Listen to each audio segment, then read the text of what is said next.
ನಮಸ್ತೆ ಸ್ನೇಹಿತರೆ, ನಾವು ಇವತ್ತು TET ಕನ್ನಡ ಪ್ರಥಮ ಭಾಷೆ ಅದರಲ್ಲಿ ಭಾಷೆಯ ಅರ್ಥವನ್ನು ಈಗಾಗಲೇ ತಿಳ್ಕೊಂಡಿದ್ದೇವೆ. ಅಭ್ಯಾಸವನ್ನು ಮುಂದುವರಿಸ್ತಾ ಭಾಷೆಯ ಉಗಮ ಮತ್ತು ಸ್ವರೂಪದ ಬಗ್ಗೆ ತಿಳ್ಕೊಳ್ಳುವ.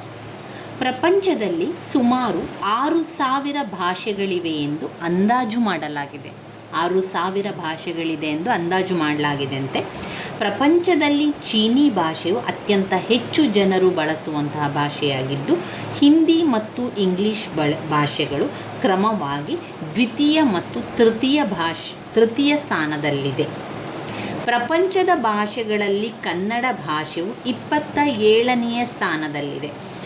ಭಾರತದಲ್ಲಿ ಸುಮಾರು 650ಕ್ಕಿಂತ ಹೆಚ್ಚು ಭಾಷೆಗಳು ಮಾತೃಭಾಷೆಗಳಾಗಿ ಬಳಕೆಯಲ್ಲಿವೆ. 3,000ಕ್ಕಿಂತ ಹೆಚ್ಚು ಆಡುಭಾಷೆಗಳು ಬಳಕೆಯಲ್ಲಿದೆ. ಭಾರತ ಸಂವಿಧಾನವು 8ನೇ ಅನುಸೂಚಿಯಲ್ಲಿ 18 ಭಾರತೀಯ ಭಾಷೆಗಳನ್ನು ಭಾರತೀಯ ಅಧಿಕೃತ ರಾಜ್ಯ ಭಾಷೆಗಳನ್ನಾಗಿ ಅಂಗೀಕರಿಸಿದೆ. ಭಾಷೆಯ ಉಗಮವನ್ನು ಕುರಿತು ಯಾವುದೇ ರೀತಿಯ ಚರ್ಚೆಗಳನ್ನು ಮಾಡಬಾರದು, ವಾದಗಳನ್ನು ಮಂಡಿಸಬಾರದೆನ್ನು ಎಂದು ಫ್ರಾನ್ಸಿನ ಭಾಷೆ ಪರಿಷತ್ತು 1866ರಲ್ಲಿ ನಿಷೇಧಾಜ್ಞೆ ಮಾಡಿತ್ತೆಂದು ಹೇಳಲಾಗಿದೆ. ಭಾಷೆಯ ಉಗಮ ಮತ್ತು ವಿಕಾಸವನ್ನು ಸ್ಥೂಲವಾಗಿ ಒಂದು ನದಿ ಉಗಮ ಮತ್ತು ವಿಕಾಸಕ್ಕೆ ಹೋಲಿಸಲಾಗಿದೆ. ಇಲ್ಲಿ ಬರುವಂತಹ ಒಂದು ಪ್ರಶ್ನೆ, ಭಾಷೆಯ ಬೆಳವಣಿಗೆ ಅಥವಾ ಭಾಷೆಯ ಉಗಮ ವಿಕಾಸವನ್ನು ಯಾವುದಕ್ಕೆ ಹೋಲಿಸಲಾಗಿದೆ? ಅದನ್ನು ನದಿಯ ಉಗಮ ಮತ್ತು ವಿಕಾಸಕ್ಕೆ, ಒಂದು ನದಿಯ ಉಗಮ ಮತ್ತು ವಿಕಾಸಕ್ಕೆ ಅದನ್ನು ಹೋಲಿಸಲಾಗಿದೆ. ಇನ್ನು ಭಾಷೆಯ ಸಿದ್ಧಾಂತಗಳನ್ನು ನೋಡುವ. ಭಾಷೆಯ ಉಗಮ ಆಯಿತು, ಇನ್ನು ಸಿದ್ಧಾಂತಗಳನ್ನು ನೋಡಬೇಕು. ದೈವ ಮೂಲ ಸಿದ್ಧಾಂತ, ಲಾಕ್ಷಣಿಕ ಭಟ್ಟಕಳಂಕ. ಅನುಕರಣೆಯ ಸಿದ್ಧಾಂತ, ಲಿಬ್ನಿಜ್. ಈ ಸಿದ್ಧಾಂತವನ್ನು ಮ್ಯಾಕ್ಸ್ ಮುಲ್ಲರ್ ಭೌಭೌವಾದ ಎಂದು ಕರೆದಿದ್ದಾರೆ. ಇದು ಅನುಕರಣೆಯ ಸಿದ್ಧಾಂತ. ಒಂದು ಪ್ರಶ್ನೆ ಪತ್ರಿಕೆಯಲ್ಲಿತ್ತು ನೋಡಿ, ಅನುಕರಣೆಯ ಸಿದ್ಧಾಂತವನ್ನು ಹೇಳಿದವರು, ಪ್ರತಿಪಾದಿಸಿದವರು ಯಾರು? ಲಿಬ್ನಿಜ್ ಅವರು ಅನುಕರಣೆಯ ಸಿದ್ಧಾಂತವನ್ನು ಲಿಬ್ನಿಜ್ ಅವರು ಅನುಕರಣೆಯ ಸಿದ್ಧಾಂತವನ್ನು ತಿಳಿಸಿದ್ದಾರೆ. ಉದ್ಗಾರವಾಚಕ ತತ್ವ, ಮ್ಯಾಕ್ಸ್ ಮುಲ್ಲರ್ ಈ ತತ್ವವನ್ನು ಅಪೇಕ್ಷಿಸಿ ಈ ತತ್ವವನ್ನು ಪೋಹೌವಾದ ಎಂದಿದ್ದಾರೆ. ಶ್ರಮ ಪರಿಹಾರ ತತ್ವ ಪ್ರತಿಪಾದಿಸಿದವರು ನಾಯಿರಿ. ಇವರು ಈ ವಾದವನ್ನು ವಾದ ಎಂದು ಕರೆದಿದ್ದಾರೆ. ಶ್ರಮ ಪರಿಹಾರ ತತ್ವವನ್ನು ಪ್ರತಿಪಾದಿಸಿದವರು ನಾಯಿರಿ. ತುಂಬ ಸಲ ಪ್ರಶ್ನೆ ಬಂದಿದೆ ಸ್ನೇಹಿತರೆ. ಶ್ರಮ ಪರಿಹಾರ ಸಿದ್ಧಾಂತವನ್ನು ಪ್ರತಿಪಾದನೆ ಮಾಡಿದವರು ನಾಯಿರಿ. ಅನುಕರಣಾ ಸಿದ್ಧಾಂತವನ್ನು ಪ್ರತಿಪಾದನೆ ಮಾಡಿದವರು ಲಿಬ್ನಿಜ್. ಉದ್ಗಾರವಾಚಕ ತತ್ವವನ್ನು ತಿಳಿಸಿದವರು ಮ್ಯಾಕ್ಸ್ ಮುಲ್ಲರ್.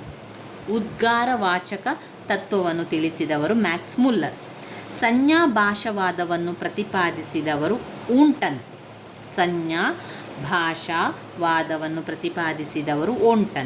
ನಾದ ತತ್ವ ಅಂತ ಬಂದಾಗ ಒಂದು ಪ್ರಶ್ನೆ ಪತ್ರಿಕೆಯಲ್ಲಿ ನೀವು ಈಗಾಗಲೇ ಕೇಳಿರಬಹುದು. ನಾದ ತತ್ವ ಅಂತ ಬಂದಾಗ ಅದು ಡಿಂಗ್ ಡಾಂಗ್ ವಾದ ಎಂದಿದ್ದಾರೆ. ನಾದ ತತ್ವವು ಡಿಂಗ್ ಡಾಂಗ್ ವಾದ.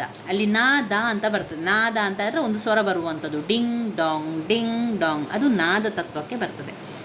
ವಂಶವೃಕ್ಷ ಸಿದ್ಧಾಂತ, ತರಂಗ ಸಿದ್ಧಾಂತ, ಸಂಗೀತ ಸಿದ್ಧಾಂತ, ತೊದಲ್ನುಡಿವಾದ, ಸಂಪರ್ಕ ಸಿದ್ಧಾಂತ.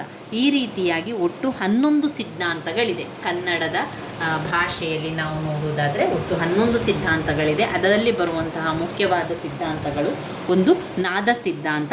ನಾದ ತತ್ವ ಯಾವ ರೀತಿ ಬರ್ತದೆ? ಅದು ಡಿಂಗ್ ಡಾಂಗ್ ವಾದಕ್ಕೆ ಎಂದಿದ್ದಾರೆ. ಡಿಂಗ್ ಡಾಂಗ್ ವಾದವೇ ನಾದ ತತ್ವ. ಸಂಜ್ಞಾ ಭಾಷಾವಾದವನ್ನು ಪ್ರತಿಪಾದಿಸಿದವರು, ಸಂಜ್ಞೆಯನ್ನು ಮಾಡುವಂಥದ್ದು, ಸಂಜ್ಞೆ ಮಾಡುವುದರ ಮೂಲಕ ಕರೆಯುವಂಥದ್ದು, ಸಂಜ್ಞೆ ಮಾಡುವ ಮೂಲಕ ಭಾಷೆಯನ್ನು ಬರೆಯುವಂಥದ್ದು, ಅದನ್ನು ಹೇಳಿದವರು ಓಂಟನ್ ಅವರು.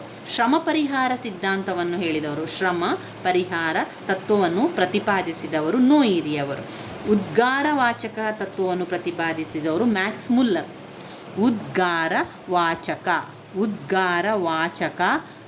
ತತ್ವವನ್ನು ಪ್ರತಿಪಾದಿಸಿದವರು ಮ್ಯಾಕ್ಸ್ ಮುಲ್ಲರ್ ಅವರು.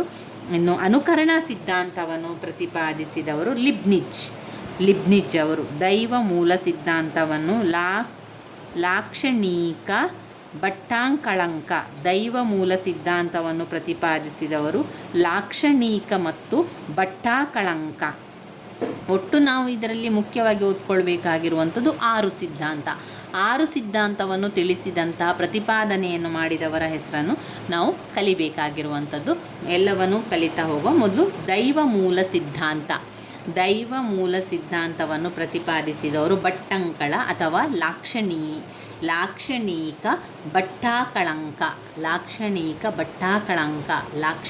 ಭಟ್ಟಾಕಳಂಕ ದೈವ ಮೂಲ ಸಿದ್ಧಾಂತವನ್ನು ಪ್ರತಿಪಾದಿಸಿದವರು. ದೈವ ಮೂಲ ಸಿದ್ಧಾಂತವನ್ನು ಪ್ರತಿಪಾದಿಸಿದವರು ಯಾರು? ಭಟ್ಟಂಕಳಂಕ ಮತ್ತು ಲಾಕ್ಷಣಿಕ. ಭಟ್ಟಂಕಳಂಕ ಮತ್ತು ಲಾಕ್ಷಣಿಕ ದೈವ ಮೂಲ ಸಿದ್ಧಾಂತವನ್ನು ಪ್ರತಿಪಾದಿಸಿದವರು.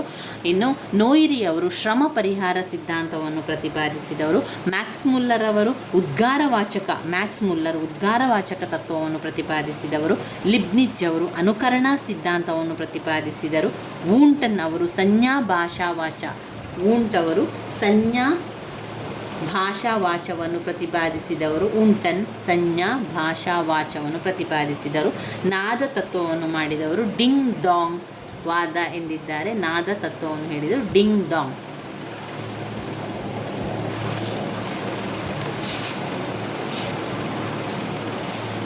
ಮತ್ತೊಮ್ಮೆ ಹೇಳ್ತಾ ಹೋಗ್ತೇನೆ, ಸರಿಯಾಗಿ ತಿಳ್ಕೊಳ್ಳಿ. ಈ ಸಿದ್ಧಾಂತ ತುಂಬ ಸಲ ಪ್ರಶ್ನೆಗಳು ಬಂದಿದೆ.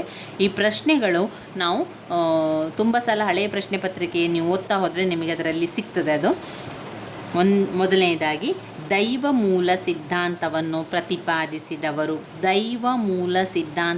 ಪ್ರತಿಪಾದಿಸಿದವರು ಲಾಕ್ಷಣಿಕ ಮತ್ತು ಭಟ್ಟಾಕಳಂಕರವರು ದೈವ ಮೂಲ ಸಿದ್ಧಾಂತವನ್ನು ತಿಳಿಸಿದವರು ಲಾಕ್ಷಣಿಕ ಮತ್ತು ಭಟ್ಟಾಕಳಂಕ.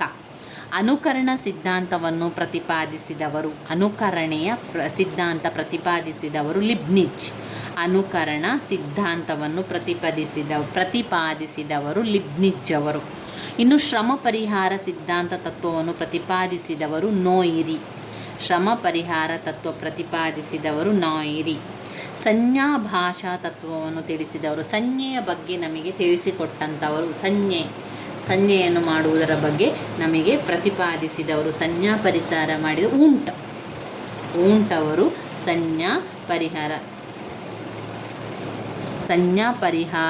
ಸಂಜ್ಞಾ ತತ್ವದ ಬಗ್ಗೆ ಪ್ರತಿಪಾದನೆಯನ್ನು ಮಾಡಿದವರು ಊಂಟರವರು. ಇನ್ನು ನಾದ ತತ್ವ ಅಂತ ಬಂದಾಗ ಡಿಂಗ್ ಡಾಂಗ್ ವಾದ ಎಂದು ಬರುವಂಥದ್ದು. ನಾದ ತತ್ವ ಡಿಂಗ್ ಡಾಂಗ್ ಎನ್ನುವಂಥದ್ದು ಯಾವ ತತ್ವ ಅಂತ ಕೇಳ್ಬೋದು, ಉಲ್ಟಾ ಬೇಕಾದರೂ ಕೇಳ್ಬೋದು. ಅದರಿಂದ ನಾವು ಎರಡೂ ಕೂಡ ನೋಡ್ಕೊಳ್ಬೇಕು. ಡಿಂಗ್ ಡಾಂಗ್ ತತ್ವ ಯಾರು ಹೇಳಿದ್ದು? ನಾದ ತತ್ವದಲ್ಲಿ ಬಂತೆ. ಊಂಟವರು ಏನು ಹೇಳ್ತಾರೆ? ಊಂಟವರು ಸಂಜ್ಞಾ ತತ್ವವನ್ನು ಹೇಳಿದವರು ಊಂಟರವರು. ನೋಯಿರಿಯರು ಶ್ರಮ ಪರಿಹಾರ ತತ್ವವನ್ನು ಹೇಳಿದವರು ನೋಯಿರಿಯವರು. ಮ್ಯಾಕ್ಸ್ ಮುಲ್ಲರ್ ಅವರು ಉದ್ಗಾರವಾಚಕ ತತ್ವವನ್ನು ಹೇಳಿದವರು ಮ್ಯಾಕ್ಸ್ ಮುಲ್ಲರ್ ಅವರು. ಲಿಬ್ನಿಜ್ ಅವರು ಏನು ಹೇಳಿದ್ದಾರೆ? ಲಿಬ್ನಿಜ್ ಅವರು ಅನುಕರಣಾ ಸಿದ್ಧಾಂತವನ್ನು ಹೇಳಿದ್ದಾರೆ. ಅದರಿಂದ ಎರಡು ಕೂಡ ಅವರು ಉಲ್ಟ ಮಾಡಿ ಕೂಡ ಕೇಳ್ತಾರೆ. ಅದರಿಂದ ಎರಡು ಕಡೆಯನ್ನು ಕೂಡ ನಾವು ತಿಳ್ಕೊಳ್ಬೇಕು. ನೋಯಿರಿ ಅಂತ ಹೇಳಿದ ತಕ್ಷಣ ಶ್ರಮ ವಿಭಜನೆ, ಮ್ಯಾಕ್ಸ್ ವೆಬ್ಬರ್ ಅಂತ ಹೇಳಿದ ಮ್ಯಾಕ್ಸ್ ಮುಲ್ಲರ್ ಅಂತ ಬಂದಾಗ ಉದ್ಗರಣವಾಚಕ ತತ್ವ. ಮ್ಯಾಕ್ಸ್ ಮುಲ್ಲರ್ ಎಂದರೆ ಉದ್ಗರಣವಾಚಕ ತತ್ವ. ಮ್ಯಾಕ್ಸ್ ಮುಲ್ಲರ್ ಅಂತ ಬಂದಾಗ ಉದ್ಗರಣವಾಚಕ ತತ್ವ ಅಂತ ನೆನಪಲ್ಲಿ ಇಟ್ಕೊಳ್ಳಿ. ಶ್ರಮ ವಿಭಜನೆ ಅಂತ ಬಂದಾಗ ನೋಯಿರಿ ಅಂತ ಬಂದಾಗ ಶ್ರಮ ವಿಭಜನೆ. ಡಿಂಗ್ ಡಾಂಗ್ ಎನ್ನುವಂಥದ್ದು ನಾದ ತತ್ವ. ಡಿಂಗ್ ಡಾಂಗ್ ತತ್ವ ಎನ್ನುವಂಥದ್ದು ನಾಗತತ್ವದಲ್ಲಿ ನಾದ ಡಿಂಗ್ ಡಾಂಗ್ ಎನ್ನುವಂಥದ್ದು ನಾದ ತತ್ವದಲ್ಲಿ ಬರ್ತದೆ. ಇನ್ನು ಅನುಕರಣ ಸಿದ್ಧಾಂತ, ಲಿಬ್ನಿಜ್ ಅವರು ಏನು ಹೇಳ್ತಾರೆ? ಲಿಬ್ನಿಜ್ ಅವರು ಅನುಕರಣಾ ಸಿದ್ಧಾಂತವನ್ನು ಹೇಳ್ತಾರೆ. ಅನುಕರಣಾ ಸಿದ್ಧಾಂತವನ್ನು ಹೇಳಿದವರು ಲಿಬ್ನಿಜ್ ಅವರು. ಇನ್ನು ಸಂಜ್ಞಾ ಸಿದ್ಧಾಂತವನ್ನು ಮಾಡಿದವರು ಊಂಟ್ ಅವರು ಏನು ಹೇಳ್ತಾರೆ? ಸಂಜ್ಞಾ ಸಿದ್ಧಾಂತ. ಡಿಂಗ್ ಡಾಂಗ್ ನಾದ ತತ್ವ. ಊಂಟ್ ಅವರು ಸಂಜ್ಞಾ ಭಾಷಾವಾದ. ನೋಯಿರಿಯವರು ಶ್ರಮ ಪರಿಹಾರ ತತ್ವ. ನೋಯಿರಿ. ಮ್ಯಾಕ್ಸ್ ಮುಲ್ಲರ್ ಉದ್ಗಾರವಾಚಕ ತತ್ವ. ಮ್ಯಾಕ್ಸ್ ಮುಲ್ಲರ್ ಅವರು ಉದ್ಗಾರವಾಚಕ ತತ್ವ. ಲಿಬ್ನಿಜ್ ಅವರು ಅನುಕರಣೆಯ ಸಿದ್ಧಾಂತ. ಇನ್ನು ಲಾಕ್ಷಣಿಕ ಮತ್ತು ಭಟ್ಟಾಕಳಂಕ ಎನ್ನುವಂಥದ್ದು ದೈವ ಮೂಲ ಸಿದ್ಧಾಂತ.